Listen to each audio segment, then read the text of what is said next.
All right, so it's day 2. We're going to do a little prep here. We got tight ends and defensive backs. For the tight ends group, it's actually a lot of guys we should be keeping an eye on, and I think we've started to hear the media talk about it, but it is probably one of the more pressing positions this offseason, and for both free agency and the draft. I think we need to go kind of 50-50. We need to probably consider bringing some guys back, but then also looking towards the draft to maybe finding a guy that can bring a different aspect or maybe just be a direct replacement for what we have right now. But let's consider that all 3 of our tight ends that were, 53-man guys were all up for contract. So they're all free agents. So we'll see what happens. I am along the lines of getting Hunter Henry. I think he does come back. I don't know if he's a franchise tag guy or just, give him a couple more years or something like that. But I think they'll probably try to keep him around, not just because he's a good player, and he's probably he's a pretty comprehensive. He's good at blocking. He's not great. He plays a variety of alignments, so he's versatile, and he's basically our best end zone receiver. And he's, a couple years ago, he was basically our best.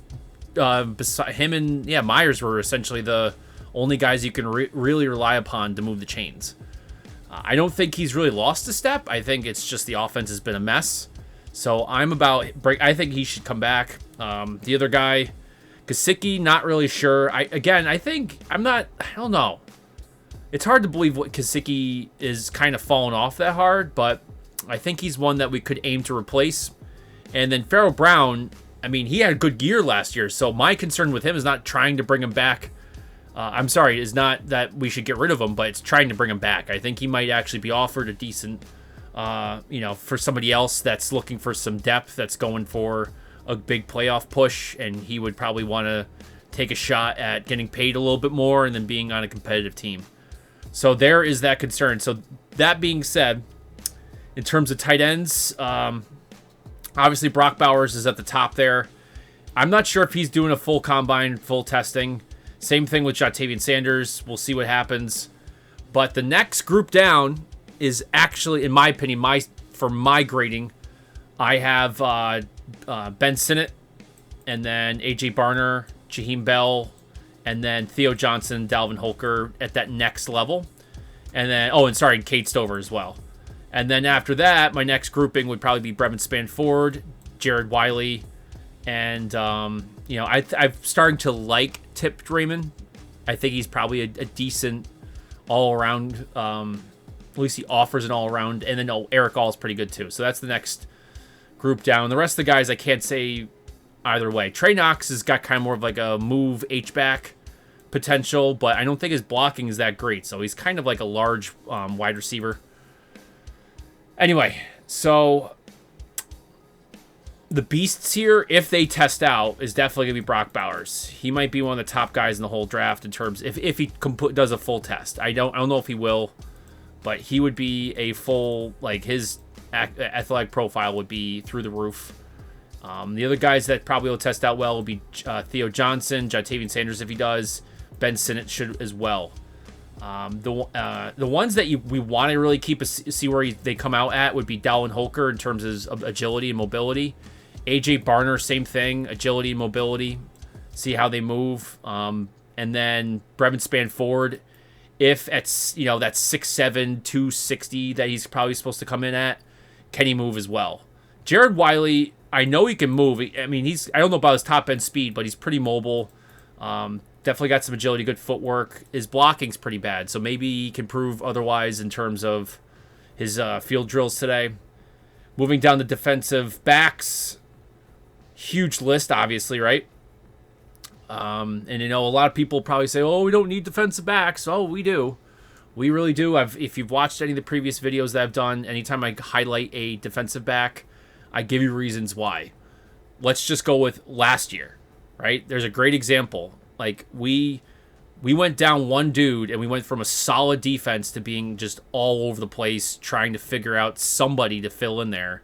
And then finally, Alex Austin got caught up to speed in the system, and he had a great year. And then after that, J.C. Jackson had his moments, but I don't think, I mean, his twitch is kind of not right there. I mean, maybe it's the injury, but, that was a major concern. Jonathan Jones, again, was our shutdown corner, but we lost Gonzo. So if we just lose one guy, we're in deep. We're relying upon Miles Bryant to do everything. And again, I always go to Miles Bryant. I'm sorry that I pick on him in many ways, but it's the fact that we had to rely upon Miles Bryant to do things that Miles Bryant shouldn't be doing. Defense. I mean, Duggar had a okay year last year, but I want Duggar to do Duggar things, and I want somebody in the backfield that can handle the Devin McCourty role, and I want Peppers to be the psychopath flying around, putting fear in people's eyes. I want the safeties to be a crew of people that just, I don't want to, please don't put me out that far, coach. I don't want to get my head taken off. I want those guys out there doing those things. And I want the running backs to make the turn on the corner, and then just the first thing they're looking for is if Jabril Peppers is going to come up and just take them out. Right? Where's Peppers at? I want those guys to be able to do that. In order to have that, we need that deep center field safety, a true free safety, right? So can we find that here in this group? Potentially. To go through these guys, Kris Abrams-Draine, really good ball hawk. I'm not sure about his ability to play in just every single scheme of defense, but the guy's got skills, and he's very smooth. Terrion Arnold's pretty solid. I think he'll might test out he'd probably be one of the best corners to test out. Cole Bishop, I just want to see if he can get around that 4-5, maybe under. If he can, I really think the Patriots should consider getting him maybe in the 4th or 5th round if he's still there. Let's see. Bullard's pretty solid. Bullock's a big dude. Kind of underrated from USC. Jalen Carlisle's good star. He would be, if Duggar walks, he would be at least a physical, and I guess in terms of style and how he plays, would be a replacement to a certain, I mean, again, I don't think there's anybody in this draft class that's a true replacement, but he would be at least on paper a replacement. Cooper DeJean, my favorite guy. That is my favorite player in the whole draft. Just over and done with. Sadly, he's probably going to be a top 10 pick.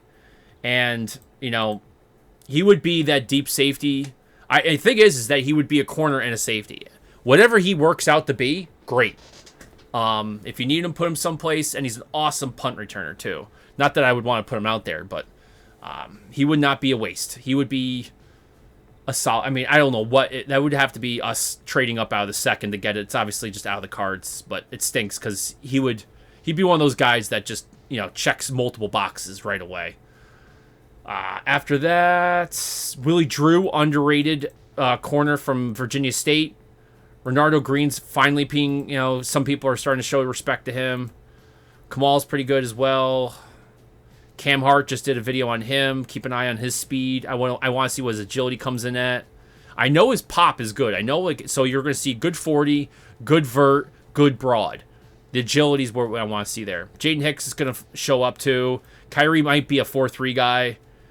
DJ James, and then what's his face? The other guy from Auburn. That's going to bother me. Pritchett, yeah. And then what was the other guy? Jalen Simpson. Those 3 guys are worth watching. I think they're kind of under the radar right now. Where was I?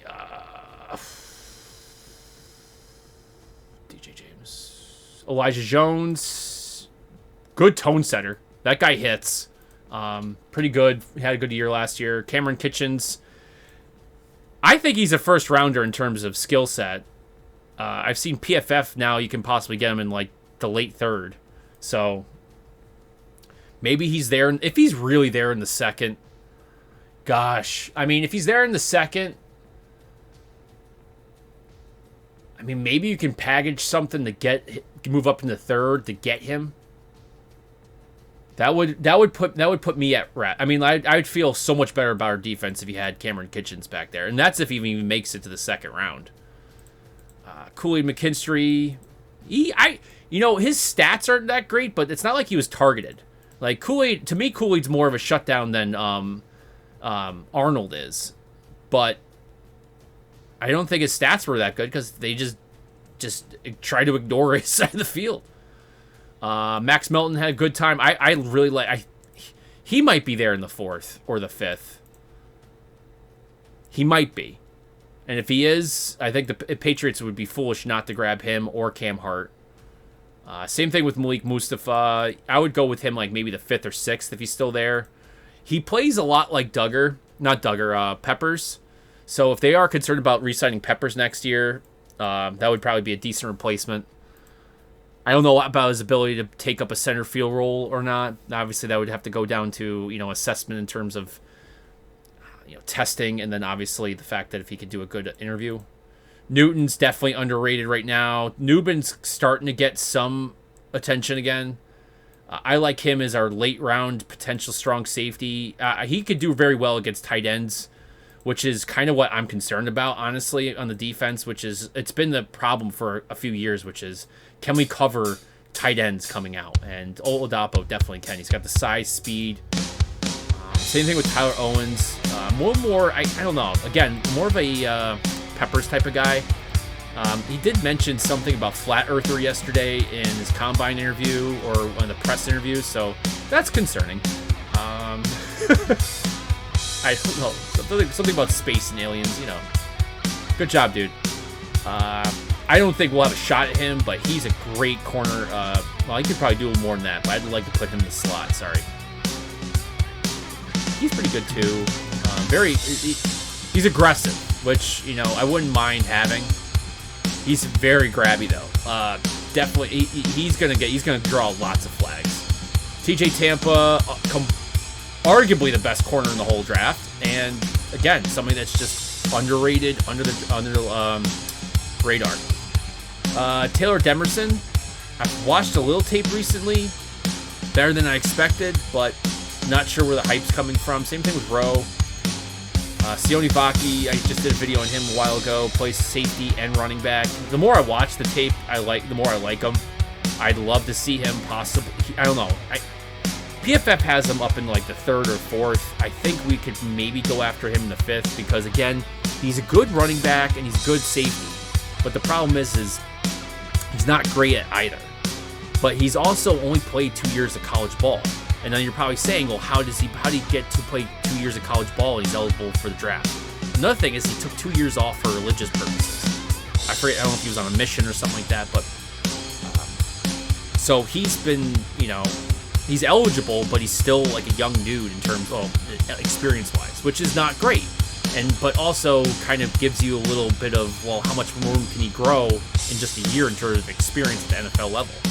So it's kind of intrigue there. It's either like it's obviously going to probably keep him out of the top 50, but is he 50 or 150? You know what I mean? So he could be, there's probably a few rounds in there where he could easily, someone thinks that he's just worth it and they want to develop him, but they're willing to do that and they think that he's got a lot of upside, but they can afford to do that. Maybe they go after it. Us, on the other hand, really can't probably afford it. So I would go like the 4th or 5th. Josh Wallace, underrated corner. Watts, he's pretty good. Nate Wiggins, he's probably, out of all the corners, I got to see how this guy moves. I don't really see it too much on film. He's smooth. I mean, he plays and he's, he does very well keeping up with some fast dudes. I just want to see where his like actual raw potential is. Same thing with Evan Williams. James Williams will probably be an interesting one for you guys to watch, too. He's a good, hybrid linebacker, strong safety. He's like 6'5". I think he's in the 220s, 230s. But big hitter and would be an interesting pickup if he's still there in that, 5th, 6th round, where you can pick up some guy that can help you just absorb space on the defense, Anyway, so, again, yesterday I called out a few winners. Today, if they even do it, if they're even going to test out, Brock Bowers is obviously going to be the top guy there, and Jaheim Bell should test out great. Same thing with Jatavian Sanders. The other guys that's probably a little bit under the radar, that if they do, again, if these guys test really well, would probably be Theo Johnson. And not sure about AJ or Ben Sinnott, probably running maybe in the 4.5s or 4.6s. I just think Barner might be a 4.6, and then Sinnott might be the same. Yeah. Same thing with Cade Stover. See if he can get in like the low to mid 4.5s. That would be interesting. And then obviously it's going to be about agility with these guys because they're big. So we got to see how they can stop. Now, big winners here for the defensive backs. The ones that are probably going to impress the most. I know Daijhn's not doing a testing because he's still kind of dealing with his ankle. Kool-Aid should probably give you something to talk about. I mean, Cam Hart, Max Melton, Quinion Mitchell is probably going to be it. I don't even know if he's testing, but he would probably test out the best. Tyler Owens should put on a show. Josh Proctor, he's interesting. I like him really late rounds for us. Anybody else that should put... I mean, if TJ Tampa should probably be fast. And Vaki, yeah, I guess Vaki's agility should probably be crazy.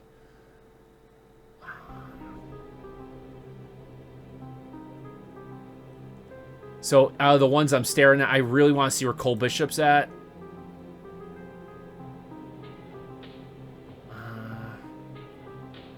Jane Hicks, I'd like to see where his numbers are at. Cameron Kitchens as well as Kalen King. If he could kind of prove that he's better than he's been playing over the last month, he would be a pretty decent pickup. Because he's went from basically a first rounder down to like a fourth now. He has not looked well. He didn't have a great year during the regular season. And he did not have a good Senior Bowl. Oh, Josh Newton would be another one to keep it. See where he tests out at. Catan. Proctor would be another one to keep an eye on to see where he tests out at. And then Show Smith Wade. I always say Show Wade Smith. So, anyway, it's going to start in less than an hour, so hopefully this gets up in time. So, anyway, if you guys have any names you're looking at, let me know. Any of these guys you're really thinking the Patriots should target, put down in the comment section. If you like this content, please like and subscribe. And as always, thanks for watching.